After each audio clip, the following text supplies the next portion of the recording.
bathroom. Now watch out, we got some bad roaches here. And you're on our turf, man. And man, I tell you what's so bad. Welcome to the What Bugs Me podcast, the homeowner's guide to pest control. Here we will cut through the fog to get to the truth, dispelling old wives' tales and myths, all to help you get a bug-free home. My name is Aaron, and I have over 20 years in the pest control industry, so I should know what I'm talking about, but I'm always up for learning more. So, you want to know what bugs me?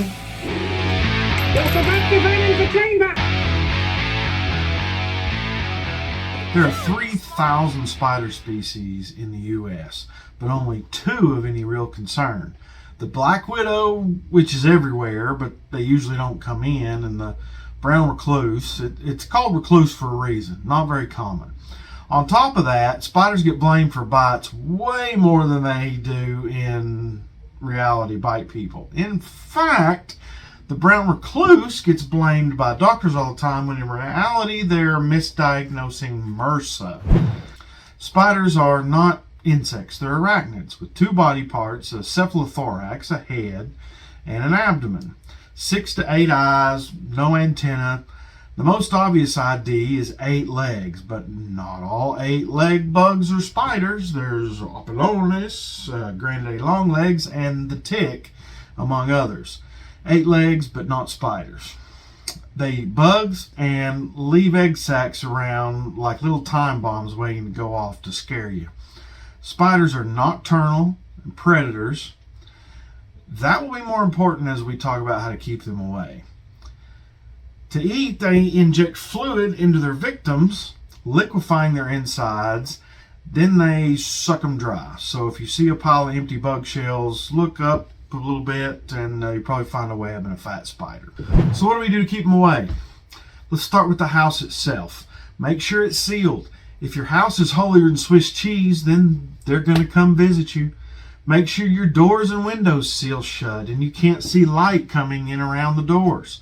Make sure the windows, dryer vents, ridge vents, peak vents, chimney caps are all screened so air can go through, but the spiders can't come in. Whether you have a real fireplace or a fake one, they all vent gas and smoke out of the house.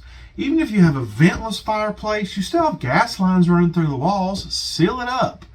For the real fireplaces, if you don't use them that often, it's usually a good idea to get a starter log and burn one every month or 2. Spiders, as well as wasps and other bugs, varmints and birds, get down the chimney and nest, especially if you don't have a chimney cap or it's screened.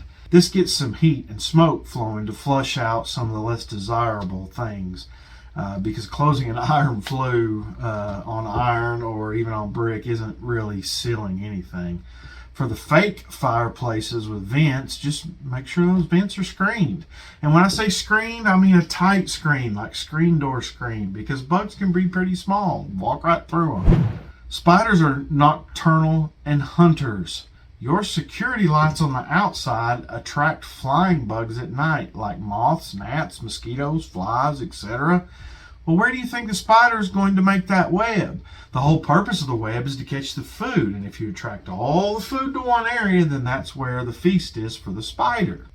It doesn't even have to be exterior lighting. It could be the light shining through the windows from your TV room at night, pulling them in. Blinds are an easy fix for that one.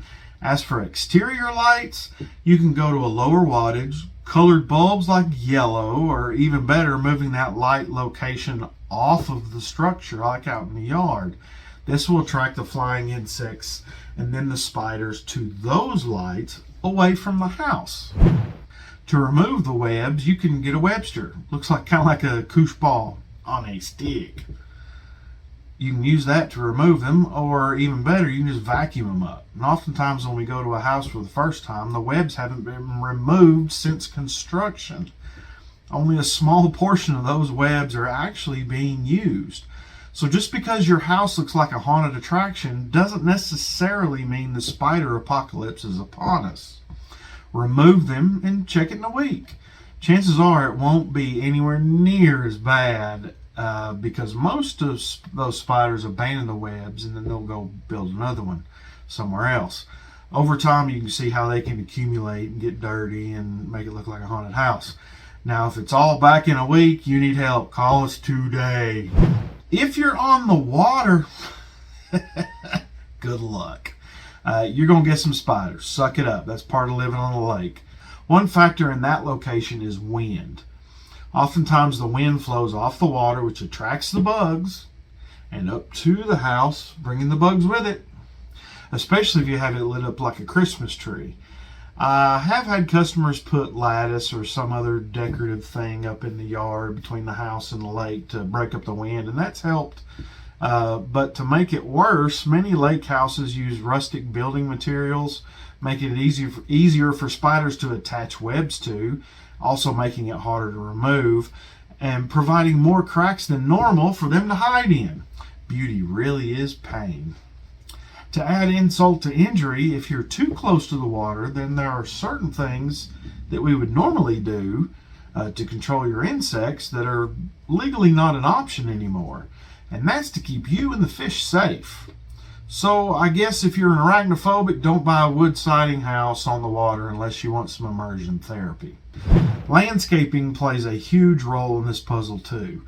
If you have trees overhanging, touching the house, or blocking the sun from the house ever drying out, there will be bugs.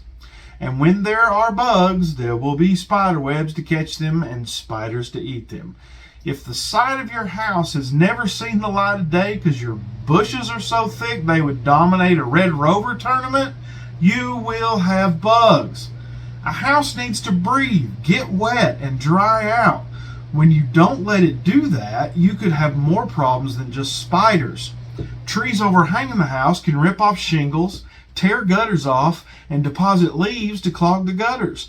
All those things cause water to damage the wood, and when that happens, the bugs, the mold, the mildew, they all love it. Usually trees and bushes are planted way too close to the house because they are planted where it looks good at the time. But those little baby trees and little baby bushes grow up to be disrespectful teenage trees that rip your roof off. Keeping the grass cut also goes a long way to reducing the pests. Landscaping is fine, but you have to be smart about it. You want nothing that has ever lived within 1 to 2 foot of the house, top to bottom. Put rock down, then you can do whatever outside of that. Just remember, bugs need the same stuff we do: food, water, and shelter. If you provide that for them, then the little trust fund bugs will stick around like a 30-year-old gamer in your basement that doesn't have a job because they're finding themselves. Stop attracting them to your house and the bugs will reduce. You will never be 100% rid of bugs on your property. Never happen. But you can make a big impact with these suggestions. The last thing I want to throw at you is storage items around the house. If you have a wood pile, a brick pile, a leaf pile, a pile of old doll parts, yeah, I've seen some weird stuff. Anyway, if you have stuff stored around the house at the foundation, the bugs will use it to hide and nest in. And since it's right there next to the gas line hole you never sealed, they're going to come visit. So get rid of crap that's been piled up for 20 years. Let it dry out, and the spiders will look for greener pasture. Look, there will always be bugs. I guarantee it. But if you do these things, they won't bug you as much as they do me. Seal it, dry it, clean it. Remember that. You want to know what bugs me? Spiders. But we're the ones attracting them to our house, and I love to kill them. You're about to burn in the chamber! Killing me, Smalls! How's everybody doing tonight? Yes, for certain. There is no stopping them. The end will soon